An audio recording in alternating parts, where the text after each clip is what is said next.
Salimu katika jina la Bwana.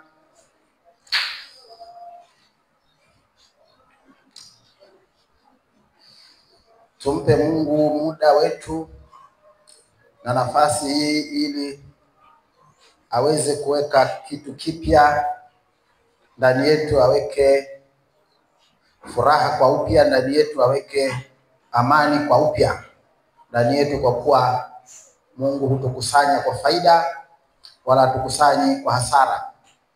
Bwana asifiwe.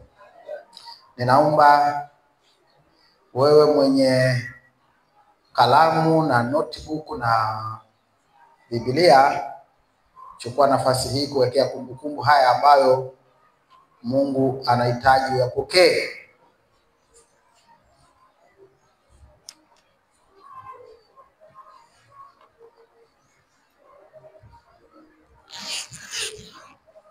Bwana asifiwe.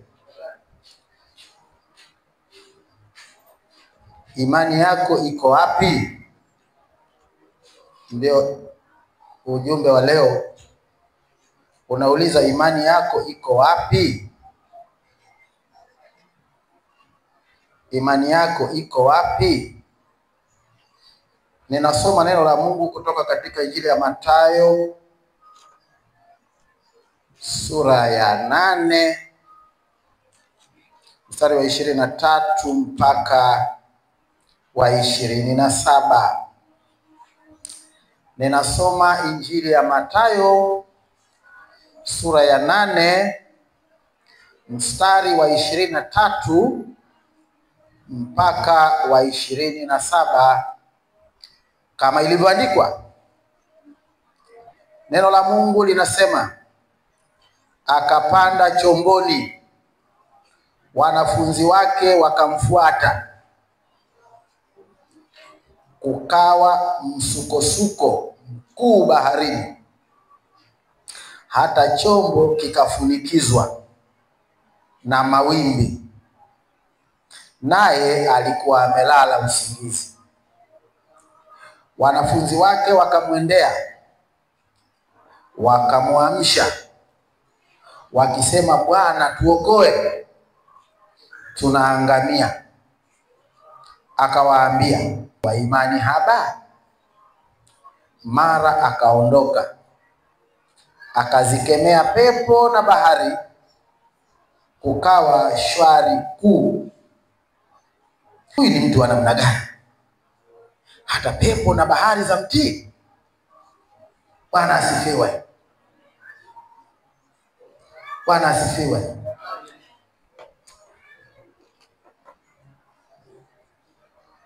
Tuongeni juu ya neno linalohusu imani,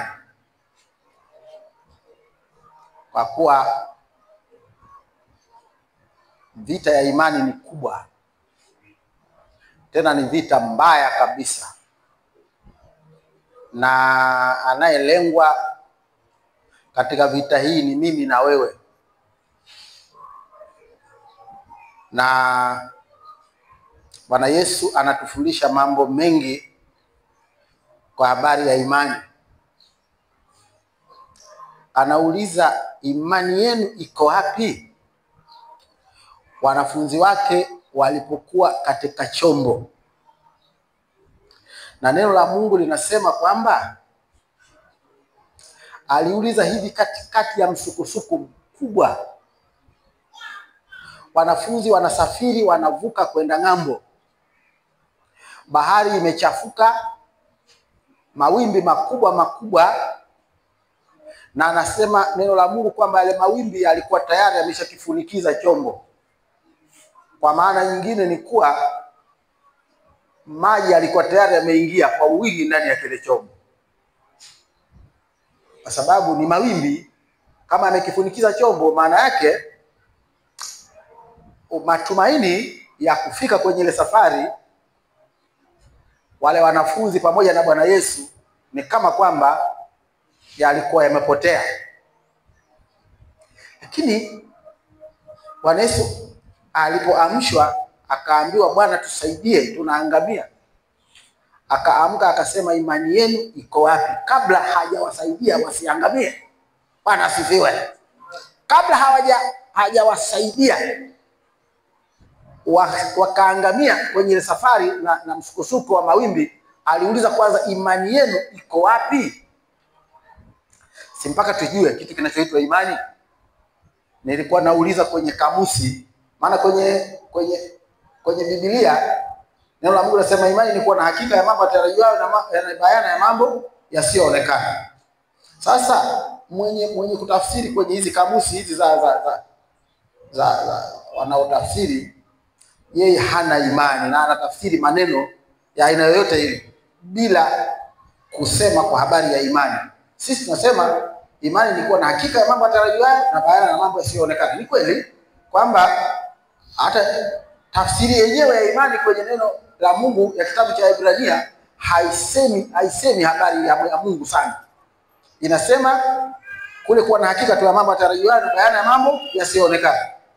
Mwenye kutafsiri kwenye kamusi anasema imani, alichosema akasema maneno mawili tu, anasema is an unquestionable confidence. Bwana asifiwe. Ingereza inasema yani uhakika ulionao usio na maswali kuhusu unachoamini. Bwana asifiwe. Ikija habari ya imani, basi uhakika ulionao kwa kile unachoamini usiwe na maswali. Yaani moyo wako usiwe na maswali ya aina yoyote kuhusu kile unachoamini. Sasa kwa sababu mambo haya yana Mungu, ndio maana Bwana Yesu alipokuwa anakwenda na wanafunzi wake ili waweze kuvuka ng'ambo, msukosuko ule alitaka aangalie imani yao imekuwa imara kiasi gani kuhusu uhakika walionao kwenye uweza nilionao mimi kwa Mungu, kwa ajili yao, kwao wao. Sasa hali halisi ya maisha na mazingira ya ile safari haikuwa na shaka kwamba wao wanakwenda kuangamia. Bwana asifiwe. Kabisa. Katikati ya bahari, huko mwisho uoni, kule mwisho uoni, na burugu ni kubwa, chombo kinafunikizwa na maji, hakika ya kufa ni kubwa kuliko ya kupona. Mazingira yanasema, mazingira yanakuhakikishia kwamba hakika ya kufa ni kubwa kuliko kupona. Unajua ni hivi, Mungu alichonionyesha mimi kuhusu kanisa ninakiona kinadhihirika, kwamba hakika ya mazingira inaonyesha kabisa kwamba washirika wa kanisa hili, ni sijui makanisa mengine, wanaona kabisa kwamba sasa Mungu kwao ameshindwa. Wanatakiwa wajipiganie wenyewe, na bila kujipigania usalama hakuna, bila kujipigania ushindi hakuna, bila kujipigania mafanikio hakuna. Ni lazima sasa wajipiganie wenyewe. Bwana Yesu mpaka wanamwamsha hawa wanafunzi walikuwa tayari wamepambana vya kutosha, wenye mabakuli, wenye masahani, wenye nini, maana chombo kinakwenda kinazama, wanamwaga maji, kinazama tena, wanamwaga maji. Wanao sasa inakuwaje? Kwani mheshimiwa hapo ni wapi mwalimu? Mwalimu yuko kule chini kalala. Kalala vipi? Mbona msukosuko huu sasa tunakwenda kufa? Sisi pamoja na yeye tunakwenda kufa. Maana kila wanapochota maji kwa vyombo ili chombo kile baki salama, mawimbi hayataki kutulia. Mawimbi yanakwenda na kurusha kile chombo na kukizamisha. Wanaona sasa hapa sisi tufanye nini? Walipomwamsha Bwana Yesu, ilikuwa katika hali halisi ilivyo. Alisema nilikuwa naota ndoto, kumbe jamani kuna balaa kubwa. Kumbe tuko katikati ya bahari na msukosuko, tukaba sasa mnasemaje? Sasa sisi tumechota maji hapa imeshindikana, kila tukimwaga maji imeshindikana, mawimbi hataki kutulia. Hayataki kutulia, sasa sisi tufanyeje? Na yeye ataharuki kwa sababu katika binadamu, yeye na alikuwa binadamu kama wao. Bwana asifiwe. Lakini kwa habari ya imani ambayo neno la Mungu linasema kile unachoamini, na hasa kwamba unamwamini Bwana Yesu, usiwe na shaka yoyote. Usiwe na shaka yoyote. Kwa nini? Kwa sababu neno la Mungu katika waraka wa Warumi sura ya 14 mstari fulani pale unasema kwamba tendo lolote ambalo halitoki katika imani ni nini? Ni dhambi. Yaani kama unafanya matendo yako na unasema mimi ni Mkristo, na unakutana na mazingira na watu na hali ambayo unapitia, inaonyesha kabisa kwamba sasa hapa imani yangu nikisema niitegemee sana hapa, ninakwenda kupotea bure, ninakwenda kuangamia, ninakwenda kufedheheka. Utakachofanya, Mungu anasemaje? Unafanya dhambi. Na mshahara wa dhambi nini? Ni mauti. Sasa inakuwaje? Mbona msukosuko? Msukosuko ni mkubwa. Kufa tunaweza tukafa kwa safari hii. Mbona hatuoni chochote? Kufa mbona kuko dhahiri kabisa, mwisho wa bahari hauonekani. Mawimbi haya hayajulikani yanapotoka na yanapokwenda na taifa vipi.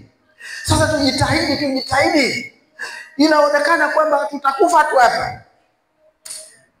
Bwana Yesu akawaambia mmejitahidi vya kutosha. Na mawimbi haya ya bahari,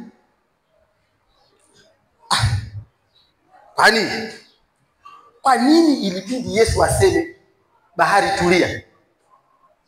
Kwa nini mmoja wa wanafunzi asingetamka kama alivyosema Bwana Yesu kwamba bahari nyamaza? Ndani yao kulikuwa hakuna nini? Hakuna imani. Silaha, unaona imani ilivyo silaha kubwa. Bwana asifiwe. Imani ilivyo silaha kubwa, lakini imani ni sharti uwe na mahali unapoiweka. Ndio maana Bwana Yesu anasema imani yenu iko wapi? Yaani umeiweka wapi? Yaani kama ni fedha, kama ni nguo yako, kama ni viatu vyako, kama umeiweka wapi? Ulikoiweka wapi? Ili kufae wakati wa shida, ili kufae wakati wa mahitaji. Neno la Mungu katika Injili, katika waraka wa Paulo mtume kwa Efeso sura ya 6 mstari wa 16. Amesemaje Paulo? Paulo amesemaje? Amezungumza habari ya mishale ya moto. Anasema kwamba wewe uliyeamini, imani yako katika hivi vita uifananishe na kitu gani? Na ngao. Inasemaje? Mstari wa 16. Zaidi ya yote, kichwa ngao ya imani. Ndio. Ambayo kwa hilo ndio kuzima mishale yote yenye moto ya yule mwovu. Basi Bwana asifiwe. Anasema imani kwako wewe ni ngao, na ile ngao itakufanya uzuie kitu gani? Mishale yote ya moto ya yule mwovu. Ndio nawaambia alichonionyesha Mungu kuhusu kanisa kwamba mishale mingi ya moto imewapata watu, na watu wamefadhaika watu, kwa sababu wametawanyika na ile mishale, na adui anaendelea kupiga mishale, anaendelea kupiga mishale, watu wanatawanyika. Kitu gani hiki? Mbona kitu hiki sikielewi? Wanatawanyikaje hawa watu? Mbona wanatawanyika mishale? Wanatawanyika wanakwenda wapi? Bwana tusaidie.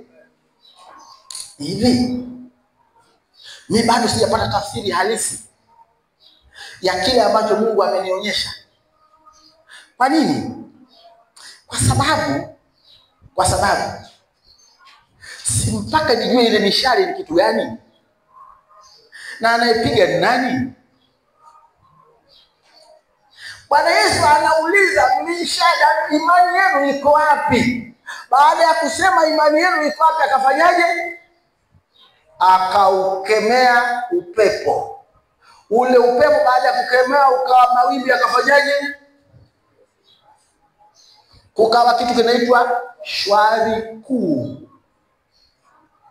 Ayo, wale watu waliokuwa kifadhaika, ile mishale ya moto, sio mpaka ungeona moto.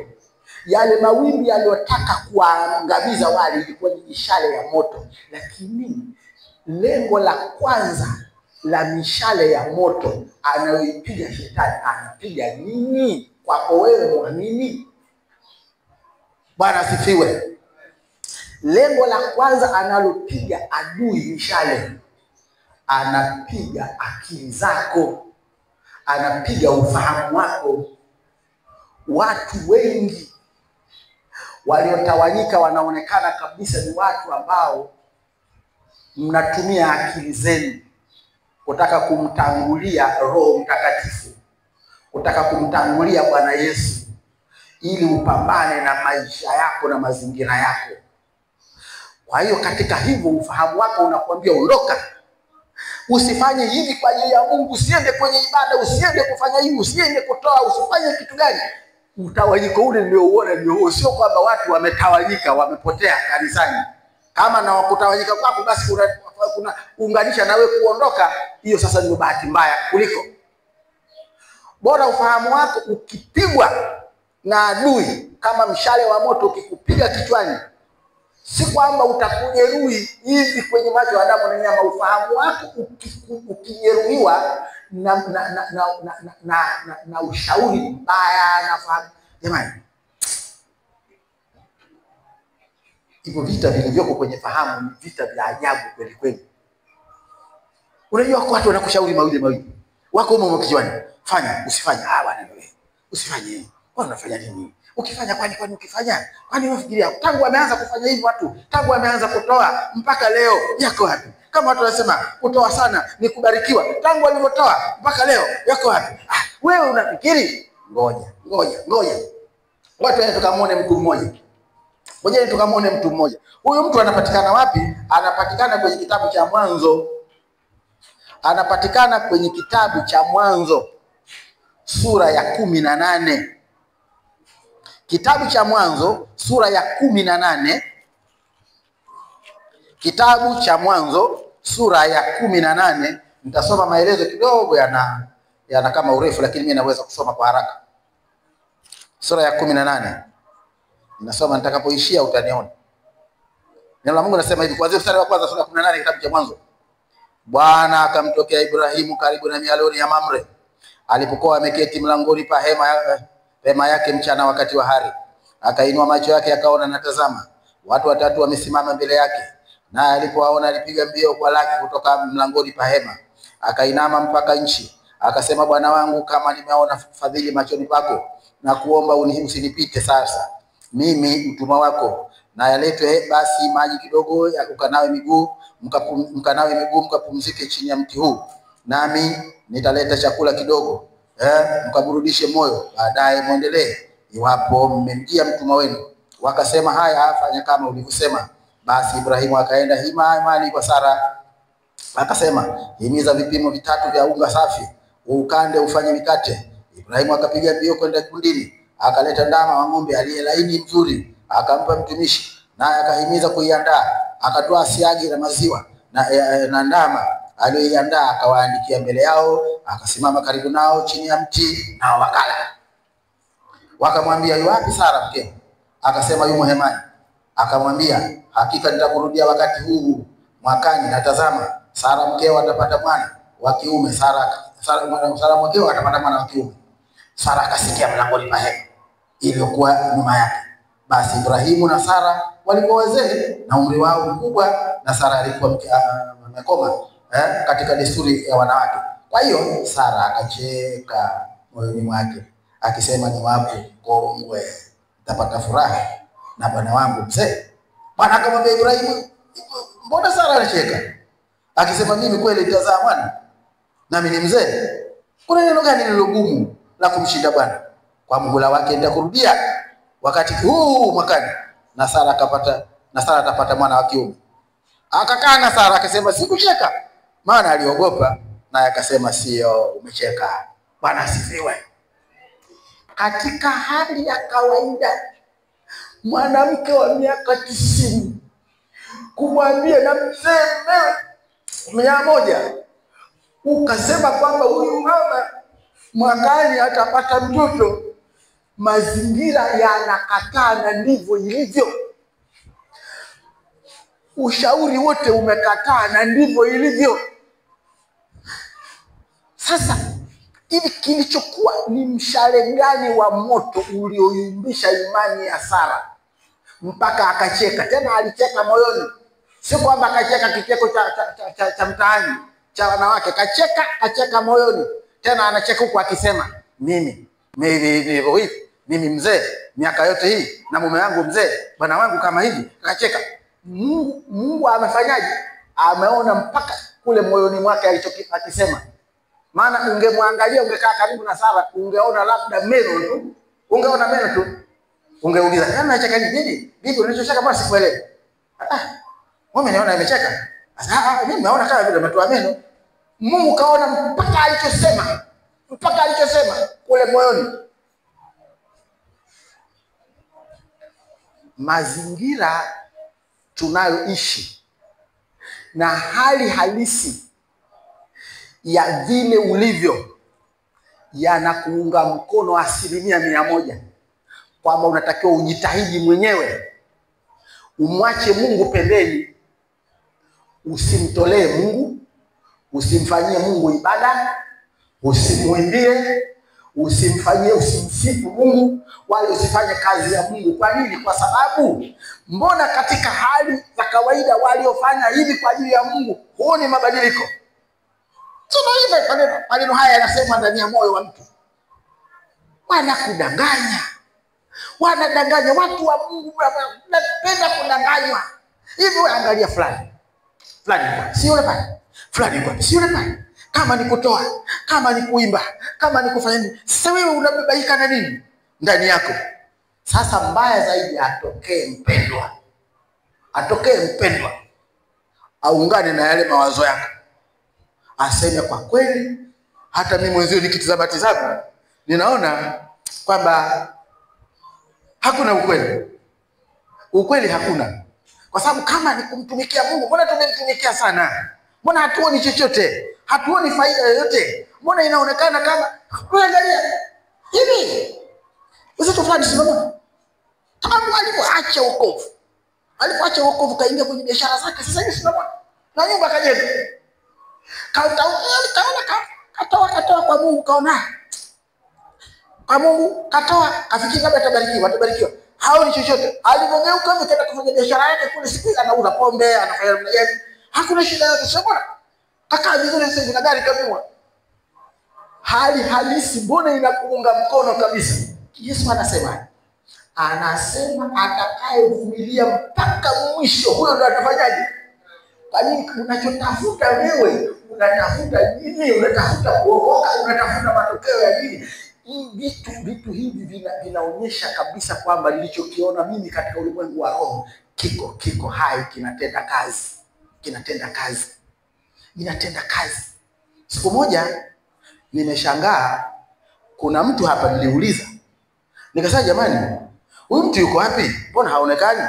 Na huduma yake nzuri hapo kanisani, lakini haonekani wala hajasema chochote. Mtu mmoja kaniambia wameshirikiana huko katika mazungumzo, asema mimi leo sendi kanisani kwa sababu kuna mtu mmoja mshirika mwenzangu kanitukana. Unaona, alivyonitukana mshirika, sina amani hata kidogo. Kwenda kanisani kila nikijiuliza roho yangu inakuwa haina amani, hata furaha haina. Ninaona kwa nini niende kanisani? Nikienda kutoka shanikwaza kiasi hicho. Hivi nikienda kanisani nikimwona inakuwa kama vile sina raha yote, ni bora tu nikae. Bora nikae, nisiende kanisani. Ukweli wa mambo alikuwa anatafuta amani huyu mtu akiwa mbali na kanisa. Na amani hiyo huwezi kuipata kwa sababu si amani. Bwana Yesu anasemaje? Na wapeni amani yangu na wapa. Nitoavyo mimi sio kama wanavyotoa ulimwengu. Bali amani anayotoa Bwana Yesu anatoa Bwana Yesu. Anasema katika Zaburi 119 mstari wa 165 au 105, wana amani nyingi. 165 105, mistari miwili tu hiyo katika 119, ama 105 ama 165. Wana amani nyingi, wana amani tele, waishikao sheria ya Bwana, wala hawana la kuwakwaza. Amani huwezi kuikosa baada ya kukwazwa. Unatakiwa uwe na amani ili usikwazwe, ili akija makwazo usije ukakwazika, kwa sababu sheria ya Bwana imo ndani yako. Yenyewe ndio ina ngao ya nini? Ya kushinda mishale ya moto, kwa sababu makwazo ni moja katika mishale ya moto ya shetani.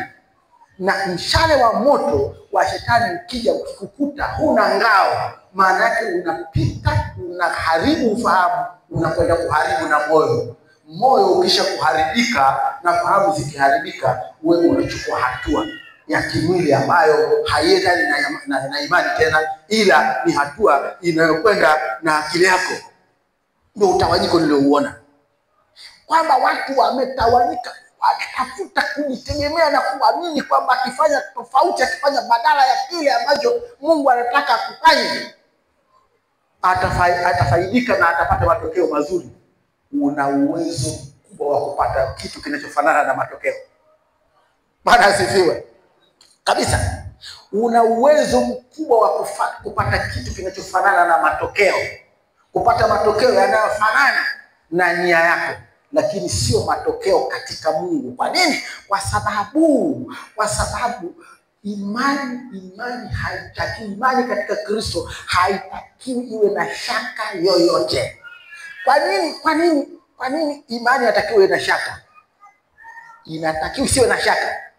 Kwa kuwa maadamu neno la Mungu linasema imani ni kuwa na hakika ya mambo yatarajiwayo na bayana ya mambo yasiyoonekana, ni sharti imani yako shetani aitengeneze kutokuwa na uhakika na kile unachoamini. Una hakika? Unafahamu? Umewahi kumwona nani kafanya hivyo? Umewahi kumwona nani kafanikiwa? Akili yako kwa sababu imefungua spika kwenda kusikia yale mengi yanayokuambia kwamba umewahi kuona. Ukijaa lazima ule mshari utaharibu ufahamu wako, utakwenda kuharibu na moyo wako, wewe utakuwa unakwenda ovyo. Kanisa la Mungu, Mungu anataka kuturejeza katika mikono yake salama, ili tusigeuke kushoto wala kulia, kwa sababu upepo ni mkali, mishale ni mingi, inalenga watu wa Mungu, inalenga kanisa, na imeharibu wengi na kuwatawanya. Na katika kuwatawanya hivi katika hali ya kawaida, umefuga kondoo, umefuga mbuzi, umefuga kuku, wametoka zizini, wametoka bandani kwenda kule, wakao ama mwewe ama vicheche au namna gani, wakawatawanya kule. Katika kuwatawanya wale wanyama wakali, wale wanyama au ndege au kuku wako wametawanyika, lakini katika kutawanyika kwao hawarudi huku walikotoka. Na akili hiyo kuku wanayo, akili hiyo hata mbuzi wanao, kondoo wanao. Wakitawanyika, wanapotaharuki, hawakumbuki kurudi zizini. Mwenye kutawanywa na taharuki, anapokuwa malishoni, hakumbuki kurudi zizini, hakumbuki kurudi bandani, anatawanyika kwenda kutafuta usalama wake. Hui salama kwenye utawanyiko, hui salama. Kwa nini? Kwa sababu shetani akisha kufanikiwa kukupiga na ule mshale wa moto, ukisha kupata mmoja tu, shetani analenga pale ulipoingilia ule mshale wa kwanza. Bwana tusaidie. Shetani akisha lenga, mmewahi kuona wapiganaji wa ngumi? Wapiganaji wa ngumi wana mafunzo wanapata. Wanasema kwamba mpinzani wako umpige kuanzia hapa kuja huku kumpiga. Ukimpiga mpige kuanzia hapa kuja huku, huku upati point, utapiga ngumi huku tumboni huku nini upati, ila mpige usoni, kwenye jicho huku. Sasa ukisha kumpiga, bahati nzuri ukimpiga hapa ukaona pana ngeu na damu inatoka, ili umshinde, ngumi inayofuata piga hapa, ngumi inayofuata piga hapa, inayofuata piga hapa, yule utamchanganya, kwa sababu kwanza jeraha litaongezeka, damu nyingi itatoka, na kisha kuona ile damu anakuwa tena hata akili ya kupigana inakuwa. Shetani anaakiliwa, anakutafuta, anakuona, anakupata kwenye nini? Akishakupata kwenye kiburi, atakuongezea kiburi. Akishakupata kwenye uongo, atakuongezea uongo. Akishakupata kwenye dharau, anakuongezea dharau. Akishakupata kwenye kule kususa, atakuongezea kususa. Akishakupata kwenye kila tamaa, anakuongezea tamaa. Akishakupata mshale wake mmoja, ukishaingia ni sharti ya kuongezea pale pale, ili mpaka akutawanye. Sasa watu wamelea zile ngeu za mshale wa kwanza, umetawanyika. Mungu amenionyesha. Sasa tunafanyaje? Tunatakiwa tuombe uponyaji kwa Mungu. Bwana tusaidie, ili inapotokea kwamba unatakiwa sasa uje kanisani kwa wakati, fanya hivyo bila maswali. Inatakiwa umtolee Mungu, fanya hivyo bila maswali. Inatakiwa uje kuimba, fanya hivyo kwa uaminifu wote bila maswali. Inatakiwa unapomwabudu Mungu, mwabudu katika roho na kweli. Fanya hivyo bila maswali. Unatakiwa acha kiburi, acha dharau, acha uongo, acha kwa kumaanisha bila maswali. Mungu atakurejeza kundini kutoka katika utawanyiko wa ile mishale. Bwana tusaidie. Bwana tusaidie. Maana mimi nasema kwa uchungu, kwa sababu uchungu niliouona wakati Mungu ananionyesha ulikuwa mbaya. Maana uchungu ule ulinigeukia mimi. Kwa nini? Unaona? Sasa mimi naona sio kuku, sio mbuzi, hawa ni watu. Si ndio? Watu, lakini watu hawa wanaitika kwa jina lako. Unaona hawa? Mungu nisaidie, nisamehe basi Mungu wangu, nisamehe. Mungu akata picha, kaikata. Ujumbe simefika. Message sent, ile kitu kinachoitwa message sent ikishakuwa sent inakatwa ile picha. Anakusubiri wewe. Sasa anakusubiri vipi? Jamani, mimi nimesemaje? Tutakuwa na siku 14 za maombi. Bwana asifiwe. Na leo Mungu katusaidia, tuko kwenye robo ya mwisho kama kanisa. Tuje tumwambie Mungu hivi, Mungu, robo ya kwanza ulifanya nini na sisi, na ulisema nini? Kwenye robo ya pili, kwenye robo ya tatu, sasa tuko kwenye robo ya 4. Tunafanyaje Mungu, ili tukimaliza huo mwaka tuone kitu tulichovuna katika roho, tuone kitu tulichovuna katika mwili kwa ajili ya utukufu wako. Na tuliposhindwa, tumeshindwa kwa ajili ya nini? Mbona inaonekana kabisa kwamba kama tumeshindwa, basi umeshindwa ndani yetu. Je, wewe ni Mungu na unashindwa? Kama ni Mungu usiyeshindwa, tunaomba Mungu kitu kinachoitwa kushindwa kwako kisitajwe kwetu. Bwana asifiwe. Kwa sababu gani? Unajua mahali fulani bwana nini? Ngoja. Ngoja.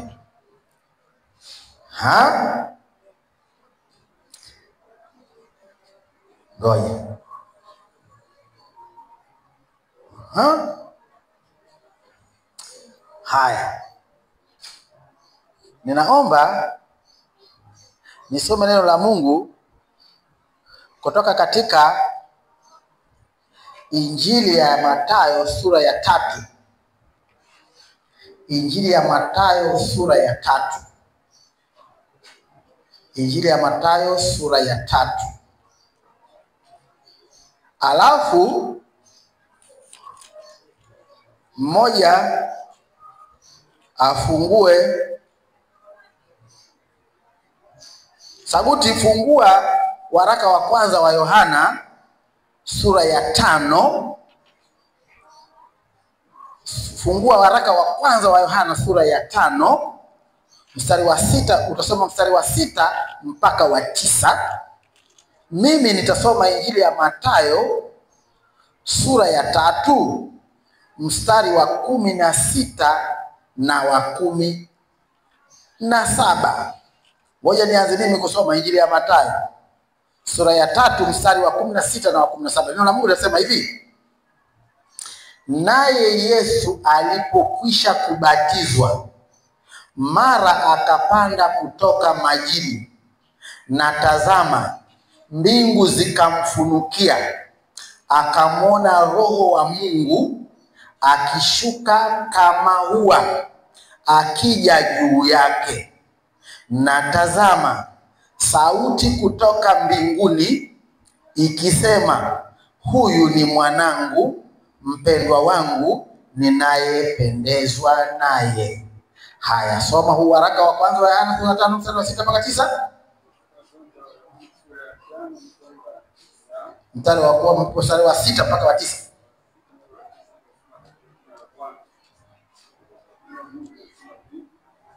Huyu ndiye aliyekuja kwa maji na damu, Yesu Kristo, si katika maji tu, bali katika maji na katika damu. Naye Roho ndiye ashuhudiaye, kwa sababu Roho ndiye kweli. Kwa maana wako watatu washuhudiao mbinguni, Baba na Neno na Roho Mtakatifu, na watatu hao ni mmoja. Kisha wako watatu washuhudiao duniani, Roho na maji na damu, na watatu hao hupatana kwa habari moja, kutupokea ushuhuda. Bwana, mstari nilokuambia uishie wewe. Mstari wa 9 Haya. Anasema hivi: kisha wako watatu washuhudiao duniani, Roho na maji na damu, na watatu hawa hupatana kwa habari moja, tukiupokea ushuhuda wa wanadamu. Ushuhuda wa Mungu ni mkuu zaidi, kwa maana ushuhuda wa Mungu ndio huu, kwamba amemshuhudia mwanawe. Bwana asifiwe. Mimi ninasema habari ya imani. Ujumbe wetu leo unaongea habari ya imani. Imani yako iko wapi? Ili imani yako iwe hai na itende kazi, mtukuze Mungu, ni sharti iwe na nguvu za Roho Mtakatifu. Bwana asifiwe. Ukisema mimi ninaamini, neno la Mungu limesema kwamba mashetani nao wanaamini, na wanapoamini wanaamini wanafanyaje? Yaani wanatetemeka, hawana. Alafu umefungua wifi, rafiki yangu sasa hivi mimi huko bando sasa wanioni kwenye bando. Huko nyumbani sifungui, maana bando si. Nikifika hapa nafungua wifi. Kuna vituko. Katokea mtu anasikia simu. Katokea mtu ananoa paka. Yule anafanyaje? Kamnyang'anya. Yule eti simu. Kapora ile simu, kutoka ile simu kampora. Alafu yule aliyepora simu katoa bastola. Yule no paka. Anaacha kila kitu. Si mnaona vituko hivi. Vituko vile ni Injili. Ukiangalia tu kwa haraka unaona kama vile ile ni Injili. Bwana asifiwe. Anatetemeka, anaacha kila kitu yule mporaji. Hivi imani yako pasipo Roho Mtakatifu yenyewe ni imani yenye mashaka. Roho Mtakatifu ndio anayeimarisha na kufanya imani yako iwe kweli, kwa sababu imani ya kweli ni imani katika Kristo. Ndio maana Bwana Yesu alipokuwa kwenye ile boti katika ile mashua, ilipokuwa kiumba, kawauliza imani yenu iko wapi? Hivi kama mnaniamini mimi, mna shida gani? Mimi niko humo ndani ya hii mashua. Hata mngekwenda na haizami hiyo mashua. Haizami. Nyinyi mngekuwa mnaimba pambio tu. Hakuna kama wewe, hakuna. Mnakwenda hadi kama vile bahari yenyewe tulia. Leo hivi misukosuko ya watu wa Mungu haisikii pambio. Bwana Yesu hasikii pambio, anasikia vurugu ya kutawanyika. Anasikia vurugu ya kutawanyika. Kwani ni kwa sababu imani ulionayo haina nguvu ya Roho Mtakatifu, iko kwenye nadharia ya maneno. Ndio maana unayumba sana. Ndio maana kanisa linakosa msimamo. Hatumuoni Mungu kupitia kwenye madhabahu ya waimbaji, hatumuoni Mungu kupitia eneo la maombi, hatumuoni Mungu kupitia katika eneo la utoaji na kujitoa, hatuoni Mungu katika eneo la uaminifu kwenye ibada, katika mahudhurio na usikivu na kufanyia kazi yale ambayo Mungu anasema. Haya yote ni upungufu wa nguvu za Roho Mtakatifu miongoni mwa waamini. Mungu atusaidie. Bwana asifiwe. Bwana Yesu ametoka Galilaya, amekuja wapi? Yordani ili abatizwe. Neno la Mungu linasema alipofika pale akabatizwa. Alipotoka kwenye ubatizo, mbingu zikafanyaje? Zikamfunukia. Alichokiona ni nini? Akishuka kwa kiwiliwili kama hua, akatua juu yake. Kutoka kule kiwiliwili kama hua, sauti iliyotoka kule ilisemaje? Ninayependezwa naye. Sauti ilitoka mbinguni ikiwa imekuja kupitia Roho Mtakatifu. Huyu ni mwanangu mpendwa wangu, ninayependezwa naye. Umependezwa? Mungu amependezwa na huyu, kaokoka na kabatizwa. Basi utaona nini? Mishale ya moto ilikuja wapi? Maana neno la Mungu anatuambia alichukuliwa nyikani na Roho Mtakatifu ili ajaribiwe na Ibilisi. Ibilisi alikuwa anapambana na ufahamu wa Bwana Yesu. Ukiona yule mwana wa Mungu, badilisha mada. Bwana Yesu alikuwa anamshinda yule. Kwa nini? Imeandikwa. Hivi uzembe huu ulionao wewe wa kusikia neno la Mungu na kuliishi likubadilishe, wewe utaishinda mishale ya moto ya shetani. Utaishinda wapi wewe? Kuomba huombe, kujifunza neno la Mungu. Kanisani unakuja unapotaka. Kila kitu unaifanya unapotaka. Hivi Mungu angekuwa Mungu wa watu kufanya wanapotaka, yeye aitwa Mungu? Asingeitwa Mungu. Mungu hawezi kuitwa Mungu kwa mtindo huu. Mungu anakosa watu wametawanyika. Sasa mpaka Mungu awakusanye kwa mtindo gani? Sasa kwa atawarejeza, John, wanangu nawapenda. Wanangu nawapenda, John, rudini muwe salama. Kamjaribu mpaka kamshindwa. Kwa nini? Kwa sababu ndani yake aliongozwa na Roho Mtakatifu. Maana Injili inasema alichukuliwa na Roho nyikani siku 40. Roho yule aliyekuwa akishuhudia mbinguni pamoja na nani? Na Baba na Neno. Neno la Mungu linasema wako watu watatu wanashuhudia mbinguni. Roho na nani? Na Baba na Neno. Neno la Mungu lilishuka chini likafanyika mwili. Yohana 1:14. Alifanyika mwili akakaa kwetu. Sisi tukauona utukufu kama mwana pekee atokaye kwa Baba. Neno la Mungu liliposhuka likafanyika mwili, alipothibitisha Mungu kutoka mbinguni kwa Roho Mtakatifu, akashuhudia akasema, huyu ni mwanangu mpendwa wangu ninayependezwa naye. Neno lile lilikuwa limekuja kwa Roho Mtakatifu aliyekuwa akishuhudia pamoja na Baba na huyo neno ambaye ameshuka mbinguni. Shetani amekuja na mishale ya moto. Unapobatizwa, Mungu anashuhudia mwenyewe kwamba wewe ni mwanangu. Lazima uambatane na mishale ya moto. Ile mishale ya moto inakufuatilia. Tutampiga eneo gani huyu? Uzembe, uvivu, uongo, ukata tamaa, kujeruhiwa haraka, kuzirazira, kususasusa na kila kitu ambacho unakiona wewe kwa kibaya. Mishale ya moto inakuinda, lazima itakupata tu, inakuongezea pale. Kwa hiyo huwezi ukawa na tabia nyingi hivi zikawa zinamlewesha shetani sijui atakupatia wapi. Akishakukamata kwenye eneo moja amekushika utapenda, lakini anakuongezea. Akishakuongezea sana, akishakupata basi wewe unakuwa mtu wake tu, unakwenda kama vile mtu ambaye. Sasa neno la Mungu nasema ushuhuda wa Mungu aliushuhudia ni ndani ya Kristo. ndani ya Yesu Kristo. Ile waraka wa kwanza wa Yohana sura 5 anasema Mungu ameshuhudia ndani ya Yesu.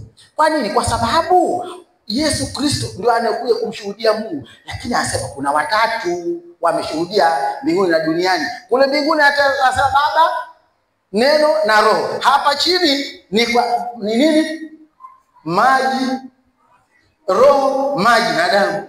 Bwana asifiwe. Mungu alisemaje? Huyu ni mwanangu mpendo wangu ninayependezwa naye. Kasema wapi? Kasema kwenye nini? Kwenye maji ya ubatizo. Bwana Yesu alisema imekwisha. Wapi? Msalabani alipomwaga damu yake. Mungu alikamilisha ushuhuda wake kwa Roho Mtakatifu kupitia Bwana Yesu kutoka mbinguni, akaja akashuhudia pale Yordani, akasema wewe ni mwanangu na yeye pamoja na wewe ndani yako. Ndio maana Bwana Yesu akasema na uzima wa milele ndio huu, wakujue wewe Mungu wa pekee wa kweli na Yesu Kristo uliyomtuma. Hivi unafikiri bila neno la Mungu ndani yako unamshinda shetani kwa vipi? Kwa sababu Yesu aliposema wakujue wewe, huwezi kumjua Mungu bila kuyajua maneno yake, bila maneno ya Mungu kukaa ndani yako. Washirika wa kanisa hili, kama mna uvivu na uzembe wa kutokuyajua maneno ya Mungu, mnatembea katika hasara ambayo itawagharimu maisha yenu ya kiroho. Mungu atusaidie. Kama wewe ni mzembe wa kutokujua maneno ya Mungu, kutokujifunza, bahati mbaya kama ikitokea huwezi kuhifadhi maneno ya Mungu kwenye kusoma na kuandika, hatujui, tumetoka katika mazingira tofauti tofauti. Kuwa na bidii ya kuwepo kanisani, kwenye kuomba, kwenye kujifunza, kwenye kusikia Roho Mtakatifu, kwa sababu Yesu anasema, hakuambia kwamba andikeni. Pale kwenye Yohana 6:63 akusema kwamba haya maneno ninayowaandikia, asema haya maneno ninayowaambia ni roho tena ni uzima. Hivi mimi nikisema na wewe ukawa uyawekee kumbukumbu haya ninayokuambia ambayo ni roho tena ni uzima, yakaandikwa ndani yako na ukaamua kubadilisha ili uweze kuishi sawa na haya maneno, Mungu atakusaidia. Roho wa Mungu atakusaidia kwa kunyenyekea na utayari wako wa kupokea na bidii yako ya kuhakikisha kwamba unakaa mbele za Mungu muda wote. Itakuponya, itakurudisha kwenye kundi. Bwana tusaidie. Mungu amekamilisha mambo yote. Ameshuhudia kwa Roho Mtakatifu mbinguni. Hakaja Yordani na sisi tumepita hapo. Ndio maana Bwana Yesu anasema amini na kubatizwa, huyo ataokoka huyo. Ndio maana hatuachi kusema na watu kuhusu ubatizo. Wewe kusema nimeokoka, sio lazima nibatizwe. Kwani yule mwili pale msalabani ilikuwa kwaje? Yesu angesema kuna kitu Mungu anataka kitu kifanyike kwenye kanisa lake. Bwana Yesu amekuja kwa maji na kwa damu, kwa maji ya ubatizo wake na kwa damu ya kifo chake. Sasa shida moja, mishale ya adui nilichowaambia kwamba wapiganaji wa ngumi wameambiwa piga huku na kwenda huku, akisha kutoa ngeu aendelee kupiga ngumi pale pale kwenye ngeu. Anaona nini? Anajua maumivu yatazidi kwa sababu pale sikashachana na damu inatoka. Sasa shida kubwa ya imani yako ambayo haitaki kukua, hutaki kuongozwa na Roho Mtakatifu, ni vile unavyosikia maumivu na kuyajali sana maumivu ya kujitoa kwako katika kazi ya Mungu, kama kwamba haya maumivu yatakuwa ya kudumu. Yenyewe sio maumivu. Jamani, mimi nasema habari ya wapiganaji wa ngumi, mimi sijawahi kupigana ngumi. Lakini usishangae, unaweza ukakutana na mtu anapigana ngumi na mwenzie, yule aliyetoka ngeu ndio anayeshinda. Kwa sababu anajua ni hata kama umemtoa ngeu, lakini ngeu mimi nitakuja kukutibiwa baada ya pambano hili, nitakuja kutibiwa, nitapona tu, lakini pambano hili lazima nikushinde. Anapambana huko anatoka damu yake, anashinda na anapigwa kingine na moyo kashinda. Kwa nini? Kwa sababu anaelewa, anachuchumilia ushindi. Wewe unapochuchumilia ushindi, mbona unajitetea sana? Kanisa la Mungu la mabinti, vijana, wanawake, wanaume, mnajitetea sana. Mungu atusaidie, tusimame tumwambieni Mungu tusaidie. Sisi tuliopata neema ya kusikia kwa uchache huu, tupate neema ya msaada wa Mungu atusaidie. Na mimi pia naomba kwa nafsi yangu, kwa sababu Mungu si amenionyesha kwamba hawa watu hapo unapoingia na kutoka katikati yao. Unapoingia na kutoka katikati yao, hawa watu wana shida. Kwa nini sasa mnajipenda hivi? Mimi nafanyaje? Mimi sina la kufanya. Bwana Yesu yuko ndani yako. Bwana Yesu anasema na wewe. Sasa kama anasema na wewe Yesu, na ukaamua ufanye unapotaka, uishi unapotaka, Yesu ana shida? Jamani, hana shida Yesu. Hana shida. Kwa sababu Yesu yeye anasema ni yeye yule jana, leo na hata sasa. Mtu wa milele ana shida. Na sisi watu wa muda. Sisi ni watu wa muda. Sisi tuko jana, tuko leo, lakini hatuko mpaka milele. Mpaka ndani ya Kristo. Ukiwa ndani ya Kristo utakuwa na Kristo hata milele. Sasa ndani ya Kristo unakaaje? Unakaaje? Mwambie Mungu, nipe moyo mpya kuanzia leo.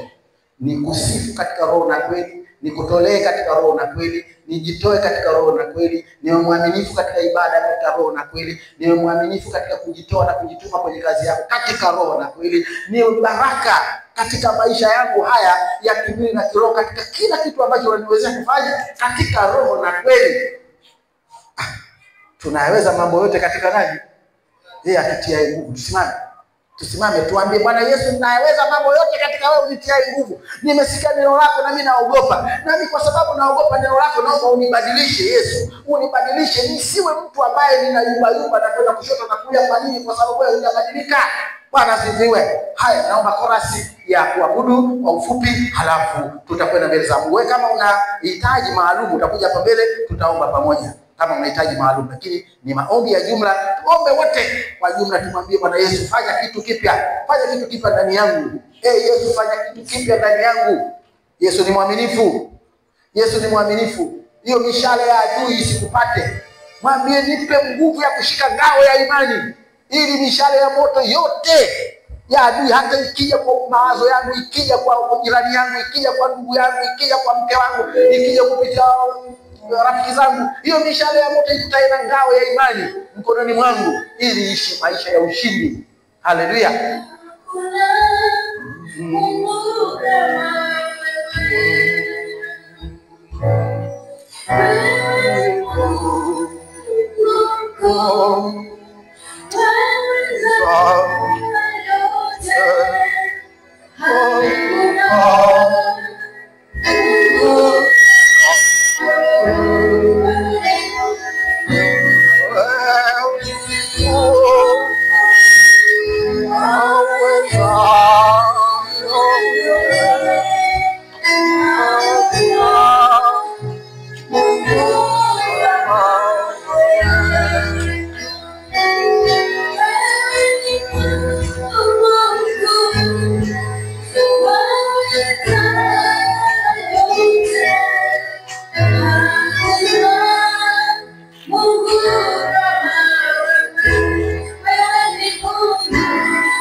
Twendeni mbele za Mungu. Mwambie Bwana Yesu, ninakushukuru kwa upendo na uaminifu wako, na nibariki jina lako. Bwana umesema nami, naamini kwamba Bwana Mungu neno lako limekuja kwa ajili yangu mimi. Fanya vile upendavyo. Yesu, ninaomba angalia maisha yangu, angalia utumishi wangu, angalia kusudi lako ulilokusudia kwenye maisha yangu Yesu. Baba, katika jina la Yesu ninakushukuru. Ninaamini hakika kwamba Bwana neno lako Mungu ni mbegu, neno lako Mungu ni upanga, neno lako Mungu ni furaha yetu, ni uzima wetu, ni uponyaji wetu. Mfalme, libarikiwe jina lako Mfalme.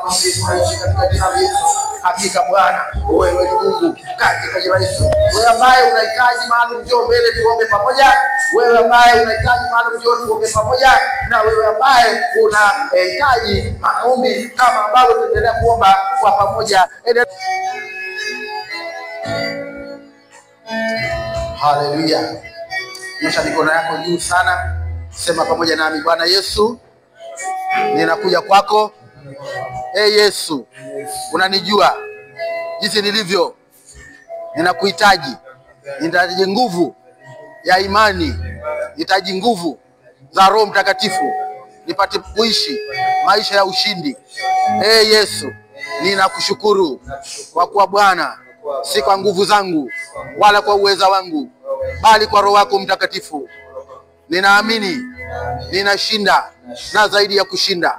Baba, katika jina la Yesu, asante na kushukuru kwa ajili ya kijana huyu, namsogeza mbele zako. Nakushukuru maana amenyenyekea, amekuja kwako akijua kwamba Mungu peke yake hawezi bila wewe Bwana. Mungu, ninaomba mshike mkono. Bwana Yesu, mshike mkono. Roho Mtakatifu mfundishe, fungua siri ya upendo wako na nguvu zako ndani yake, ili aweze Mungu kubadilika na kutembea katika njia zako, ili aweze kuishi maisha ya ushindi katika jina la Yesu. Asante Mfalme, ninakushukuru kwa ajili ya kijana huyu, namkabidhi mikononi mwako, namleta mbele zako kwa kuwa Mungu amekuja mwenyewe akijua kwamba mbele zako kuna ushindi, kuna uzima, kuna furaha, kuna amani. Na katika hayo Bwana ambayo umesema naye, ninaomba Mungu yafanyike mbegu iliyo hai katika moyo wake, ipate kukua na kuongezeka na kuzaa matunda. Pokea sifa na utukufu kwa mabinde, mtetee pigania kuone wewe Bwana katika kila alifanyalo, katika jina la Yesu Kristo. Haleluya. Yesu, asante na kushukuru kwa upendo na uaminifu wako mwingi. Nalibariki jina lako Mungu kwa ajili ya watoto wako ambao wamesikia neno lako mchana wa leo. Ninakushukuru kwa kuwa neno lako ni roho na ni uzima. Mungu wangu na Mwokozi wangu, wewe ni mfinyanzi, sisi ni udongo mikononi mwako. Tufinyange Bwana kwa neno lako kama ambavyo sasa Mungu unaendelea kutufinyanga. Naomba Baba, neno lako lilete mabadiliko. Lete mabadiliko katika kanisa. Baba, ninaomba utawanyike watoto wako, warejeze Mungu. Rejeza wale utawanyika mashariki, magharibi, kaskazini, kusini. Fahamu zao zinawapa imani potofu, wakijua kwamba wanaweza kujipambania wenyewe. Bali Bwana Mungu umesema hata sasa kwamba imani yenu iko wapi? Baba, katika jina la Yesu, imani yetu iko kwako Mfalme. Wewe uliye Bwana na Mwokozi wetu. Ninaomba Bwana, rejeza imani kwa watoto wako. Mungu wasitawanyike, wasifadhaike, wasitawanyike, maana wewe Bwana ni Mungu unayekusanya, sio Mungu wa kutawanya. Mungu wangu na Mwokozi wangu, katika jina la Yesu ninakushukuru kwa kuwa Bwana Mungu utasema na mioyo yetu, utasema Bwana na akili zetu na fahamu zetu na roho zetu, kwa Mungu Baba tukuone wewe, tunakuuliza. Nibariki jina lako Mungu katika jina la Yesu. Amen. Hiramu alikuwa anasema huyu Musa, yeye kama nani? Yeye peke yake aitwe na Mungu, anafanya vitu gani? Musa akasema tujipambanue wa Mungu wa kwangu mimi na Mungu wangu waje huko, na wale walio upande wa kule waende kule. Basi wanajipambanua. Sasa maombi ni maombi mazuri. Kanisa la kweli lijipambanue na kanisa ambalo vuguvugu. Kanisa la moto lijipambanue na kanisa ambalo ni vuguvugu, si moto wala si baridi. Kwa hiyo kumbe wako watu ambao mmechaguliwa na Mungu kufanya kazi ili watu wengine wakafurahi matokeo ya kazi yenu. Watakapofurahi na wafurahi, lakini nyinyi mna fungu kubwa na thawabu kubwa mbele za Mungu. Kwa nini? Kwa sababu mmeshikamana na uaminifu wenu mpaka mwisho. Shikamana na uaminifu wako, ili kanisa linapopepetwa basi lipepetwe likukute wewe ukiwa ngano, sio makapi. Kasema Bwana Yesu kwamba mtapepetwa, na mkisha kupepetwa ngano zitaonekana, makapi yataonekana. Jitahidi usiwe makapi, kuwa ngano. Bwana asifiwe. Na ngano ina faida. Ngano ina faida. Faida ni kubwa. Haleluya. Tamshukuru Mungu kwa hizi sadaka za nadhiri kwa vijana, pamoja na mfuko wa jimbo, pamoja na matoleo yote na ibada za leo tangu tulipoingia. Naomba tusimame tumwambie Mungu kitu ili tuweze kwenda amani.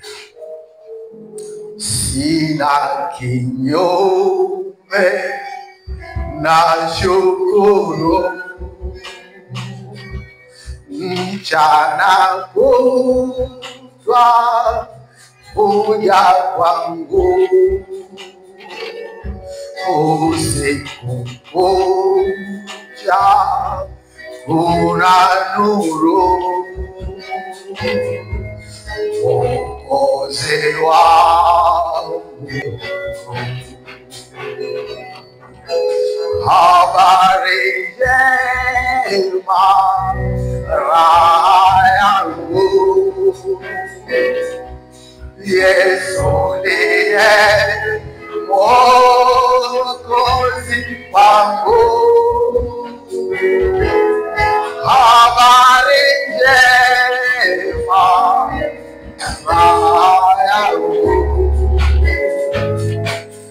Yesu ndiye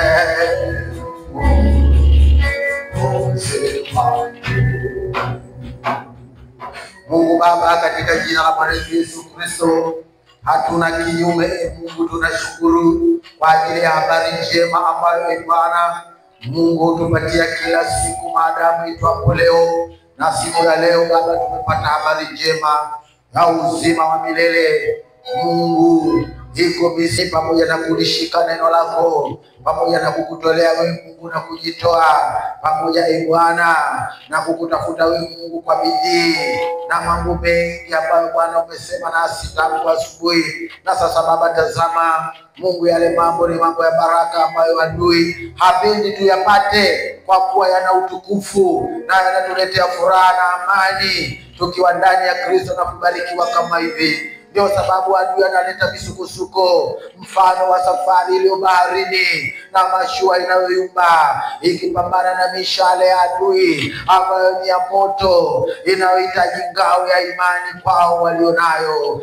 Mungu wa Israeli, mfalme wa mbingu na nchi, ninakushukuru Mungu kwa ile habari njema ambayo Bwana Mungu unatupa ya kwamba tukiwa ndani yako Kristo, Mungu wangu na Mwokozi wangu, tumekuwa viumbe vipya, ya kale hupita na tazama yamekuwa mapya. Ninakusihi Bwana, habari njema ambayo tumeisikia leo, Mungu ifanye upya maisha yetu na mioyo yetu. Dhamiri zetu Mungu zibadilike, ziwe dhamiri njema mbele zako Mfalme. Mungu wangu na Mwokozi wangu, ninaomba neno lako liwe mbegu iliyo hai ndani ya mioyo yetu, ipate kukua na kuzaa matunda katika maisha haya ambayo Bwana Mungu umetupa katika nyakati hizi ambazo zimejaa tele upotofu, ukengeufu na kila namna ya ubatili. Mungu wangu na Mwokozi wangu, ninaomba Bwana, walinde salama watu wako hawa ambao wamekusanyika mahali hapa. Mungu, siku zote wanahitaji kukuona wewe Bwana ukiwalinda na kuwatetea na kuwapigania na kuwaongoza katika njia njema. Tazama Bwana Mungu, ninakabidhi hata matoleo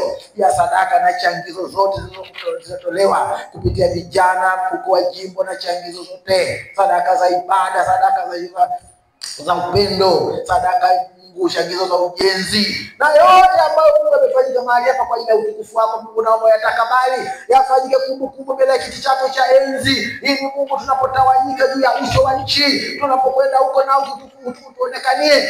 Mungu, tazama hata wako wanafunzi wanahitaji kukuona wewe Mungu katika masomo yao, wako wafanya biashara wanahitaji kukuona Mungu katika biashara zao, wako wafanya kazi wanahitaji kukuona Mungu katika kazi zao, nasi watumwa wako Mungu tunahitaji kukuona wewe Mungu katika huduma zetu. Mwisho wa mambo yote Mungu wa Israeli, jitukuze hasa tunapoingia na kutoka kama hivi imani mwako, tukuone wewe Bwana. Ndio Baba Mungu, nakabidhi wiki hili ambalo Mungu tunakwenda kulianza sasa. Mungu, tutakuwa tunaelekea katika maombi ya wiki ile linalofuata. Ya mioyo yetu, maisha yetu Baba yawe maisha ya maombi ya kukutafuta wewe Mungu, maana umesema hata kutafuta Mungu atakuona tunakwambia. Mungu wangu na Mwokozi wangu, ninakusihi Bwana Mungu, watu wote ambao Baba tumesikia habari njema hii, utupe raha, maana hii habari njema Mungu ni kwa ajili ya uzima wetu. Baba, tazama Bwana Mungu, siku ya baraka, ninaomba baraka zako zimiminike katika familia zetu, zimiminike Mungu kila mahali tunapotawanyika nasi Bwana. Asante kwa ajili ya vijana ambao watakwenda katika uinjilisti huko mitaani, watangulie Bwana, neno lako liwe na nguvu ndani yao, ili Bwana wanapofikiwa watu huko mitaani wajue kwamba Mungu wanafikiwa na neno la upendo. Mungu wa Israeli, mfalme wa mbingu na nchi, asante kwa morning glory ambazo zinafanyika kila siku mahali hapa, na kusifu na gusa watu wanaozunguka maeneo haya, ili Bwana waweze kuja mahali hapa, waweze kuanza siku pamoja na wewe Bwana Mungu mwenye nguvu, katika jina la Yesu. Baba, niseme nini Mungu? Ninaamini katika yote, maana wewe ni Alfa na Omega, na wewe yote katika yote. Pokea sifa na utukufu katika jina la Yesu Kristo tunaomba, tuseme amen. Bwana akubarikie na kukulinda. Bwana akuangazie nuru za uso wake na kukufadhili. Bwana akuinulie uso wake na kukupa amani. Endeni na amani ya Bwana.